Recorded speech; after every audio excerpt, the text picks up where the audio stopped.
मुझे कोई मसला नहीं है, मुझे आईनी अदालत से भी कोई मसला नहीं है, मुझे इस बात से भी कोई मसला नहीं है कि 2 अदालतें बन जाए 3 बन जाए, लेकिन जो इंटेंशन होती है ना, मुझे उससे मसला है।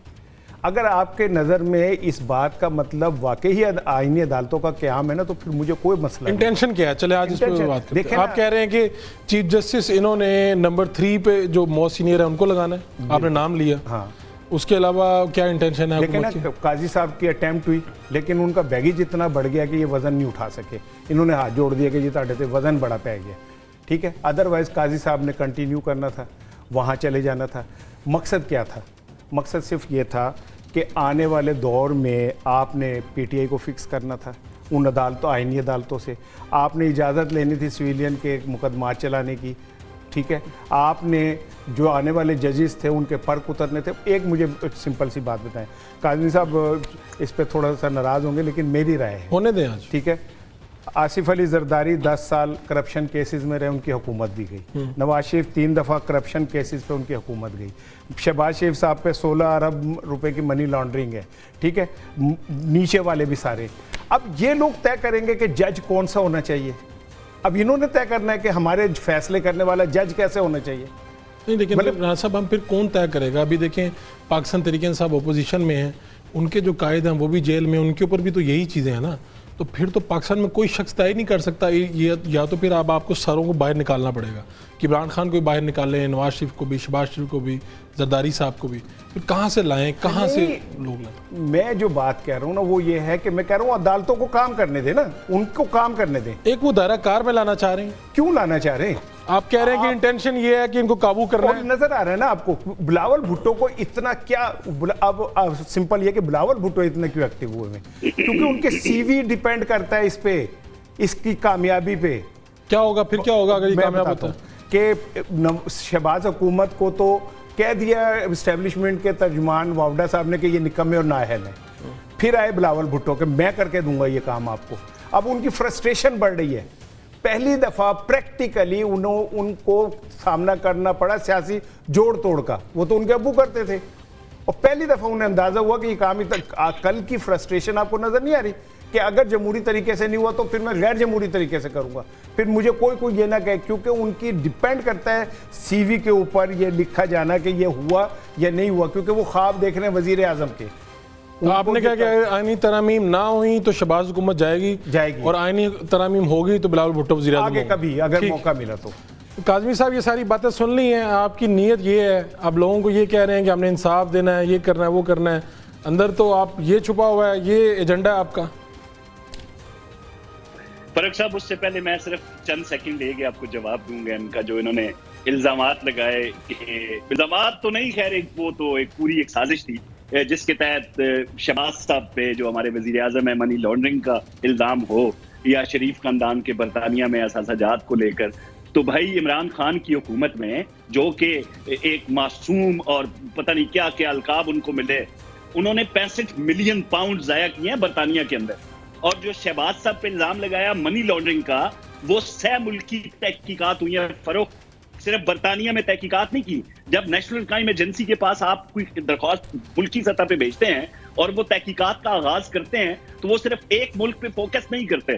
3-4 मुल्कों के अंदर तहकीकात के बाद शहबाज शरीफ को और सलमान को उस इल्जाम पे जिसका इन्होंने हवाला दिया, बरतानिया से क्लीन चिट मिली है। वो कोई साकिब निसार की अदालत नहीं थी जो कि यूं करके कहता होता था। इनको चीफ जस्टिस पता है, चाहिए ही साकिब निसार आए जो यूं करके कहे कि 3-4 MP MNA से तो मैं यूं करके इस्तीफा ले लूं। अब वो माहौल नहीं रहा पाकिस्तान के अंदर। अभी इल्जामात तो आ रहे हैं, तो जी बंदे अगवा हो गए, मर गए, मिट गए, एक बंदा तो साबित करो।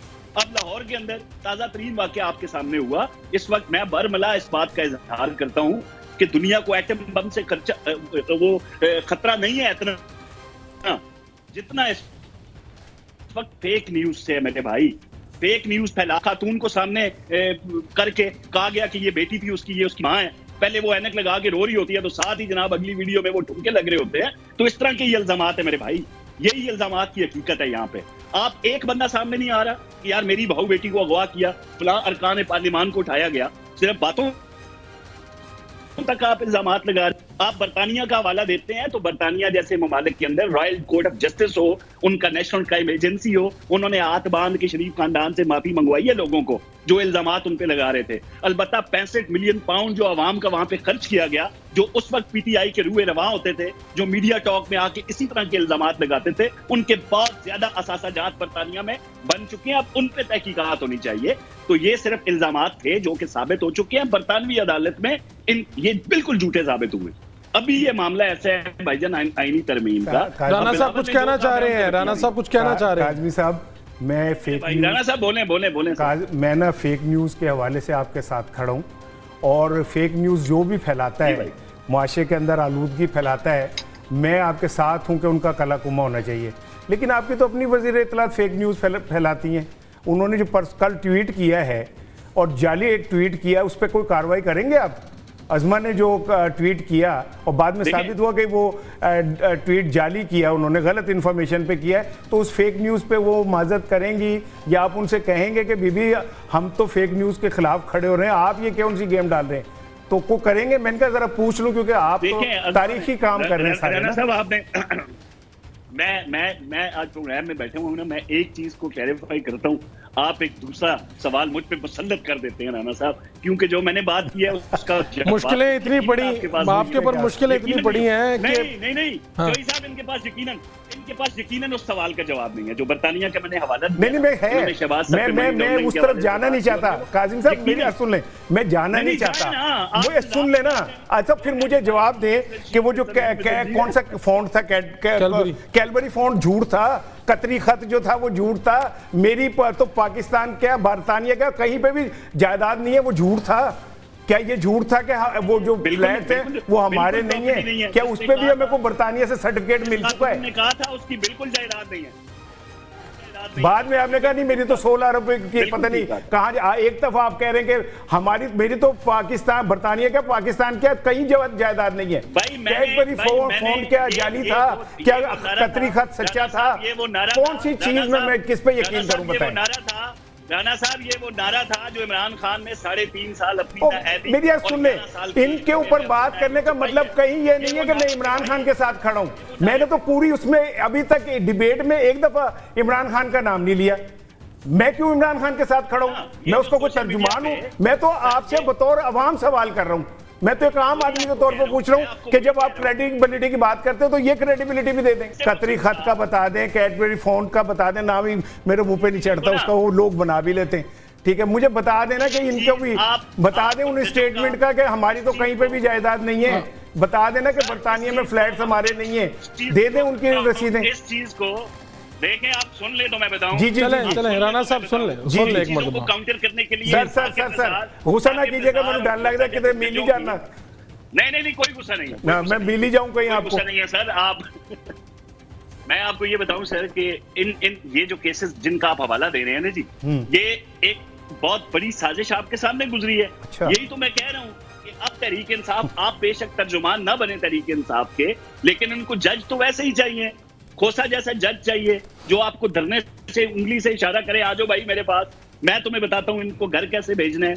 आपको तो फैज जैसा बंदा चाहिए जो शौकत अजीज सिद्दीकी के घर जाके कहे हमारी तो 2 साल की मेहनत है। वो जो 2 साल की मेहनत थी ना मेरे भाई, वो यही थी, ये फलां खत और ये फलां चेक और ये किसी चीज को उन्होंने कबूल नहीं करना था। मीडिया पे उनका जोर था, बंदे उनके बैठे हुए थे, इन चीजों को हवा दे के अवाम के जहनों में डाला गया। वो 200 अरब डॉलर लेके आएंगे, आधा उसके मुंह पे मारेगी, आधा उसके मुंह पे मारेगी। तो ये सारी सोशल मीडिया की कहानियां है मेरे भाई, जो अवाम के जहनों में डाला गया ताकि उनसे कोई सवाल न करे, क्योंकि ये तो फॉरेन फंडेड। चले ठीक हो गया काजमी साहब। राणा साहब उन्होंने काजमी साहब ने सारी डिटेल इनके अकाउंट के जो मंसूबे थे जिन पर ये अलग थे, कुछ सवाल थे इनसे। ठीक है अच्छा जी, मैं राणा साहब पता नहीं आपसे मुतफिक हुए या नहीं हुए, लेकिन खामोशी जरूर उन्होंने इख्तियार कर ली है। खामोशी नहीं, मैं क्योंकि काजमी साहब की बात पूरी सुनना चाह रहा था, क्योंकि उन्होंने भी मेरी बात बड़े तैमुल से सुनी थी, इसलिए मैं उनकी किसी दिन मौसम अच्छा हुआ तो आप दोनों को इंशाल्लाह हम स्टूडियो में बुलाएंगे। ये लोग बाकी जिम्मेदारी तुम्हारी है, मैं काजमी साहब से डरता हूँ, ये ब्लैक बेल्ट है और इनका टेरर पड़ गया पूरे पाकिस्तान में। एक वाकया हुआ है मेरे भाई, फरोख आज वो क्लैरिफाई अच्छा शाहजी, मैं तो भाई वैसे मेरी जिंदगी का वो एक वाकया छुपने लाइटर वाला साइड नहीं। कह रहा था, जनरल फैज का आप नाम ले रहे हैं तो बाजवा साहब का भी ले दें यार, जिनके साथ आपकी सारी डील हुई और उसके बाद आप पाकिस्तान तशरीफ लाए। चलें, फिर सारा नाम कुछ मिला। आप नाम ले देंगे, कह रहे हैं बाजवा साहब का भी नाम ले दें। अच्छा मैं आपको बताऊं, मैं ख्वाजा आसिफ बार-बार मैं कहते बड़े रहे कि जी तफसीली वहाँ बात डील कहूंगा। हुई कि जी मैं हम बड़े हुकूमत दादा बदल साहब देते सुने ना हैं। सर, मैं मुझे आपसे कहता हूं, मैं हल्फिया ये आपको कहता हूं कि उस शख्स के मुंह से होगा, मैंने कभी इदारों के खिलाफ उनके मुंह से कोई बात नहीं सुनी। गुजरांवाला का शख्सियत जलसा भी नहीं सुना आपने? खाना बनाया, वो नाम लेते थे फैज का, गुजरांवाला का जलसा भी नहीं भाई सुना मैं आपने? वही मैं आ रहा हूं उधर, मैं आखिरी पॉइंट राना साहब, मैंने प्रोग्राम खत्म करना है, काजमी साहब आखिरी पॉइंट दे दें। अब ये है, गुजरांवाला का हवाला इन्होंने दिया, पाक फौज का नाम लिया उन्होंने, जिसका नाम लिया आज वो शख्स किधर है? उसी तरह क्या डील की पूरी थी। दुनिया ने नहीं देखा फैज चलें, क्या करता है? ठीक है बाजवा सब क्या करते रहे हैं? शाहजी, इस एक प्रोग्राम में तो अब एक इत्तेफाक नहीं होना। नहीं भाई, हमें दोनों को बुला के ना एक अलग काजमी साहब का और मेरा शाहजी, प्रोग्राम इसे होना एक चाहिए। प्रोग्राम एक और करना पड़ेगा मुझे, शो बेबस्तर फिलहाल है शजर से उम्मीदें बाहर रख।